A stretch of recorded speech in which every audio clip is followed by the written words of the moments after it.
after which the gates are opened without any resistance.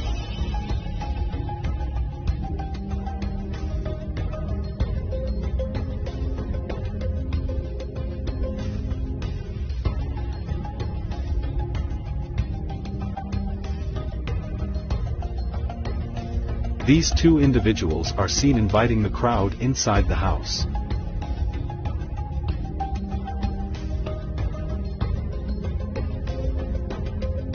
As the camera pans, we see that the windows and doors of the house are already broken. And who is this mysterious man which instigated the crowd to enter the house? PTI leader Dr. Yasmi Rashid can be clearly heard urging the crowd against from entering the house. मेहरबानी करके अंदर जाने की बिल्कुल मत कोशिश करें, आप बाहर आ जाएं सारे, हम प्रोटेस्ट करने आए हैं. Then later at night the house was burnt down by mysterious individuals.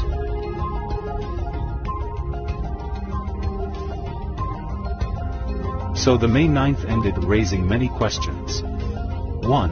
Why was the crowd not stopped at any of the checkpoints in the cantonment area? 2. Who ordered the removal of the multi-layered security detail from the Corps Commander's house? 3. Why was there no response from Quick Response Force and Garrison Security Force despite the fact the Corps Commander's house was under attack for many hours? And finally and most importantly, who benefits from the chaos? Is it Imran Khan who wants elections? Or is it PDM government which is running away from elections? Clearly, there is enough evidence to suggest that May 9th was a false flag operation to create chaos and unleash massive crackdown on PTI workers, ban PTI and delay elections indefinitely. It is clear that PDM government is the main beneficiary of May 9th incident.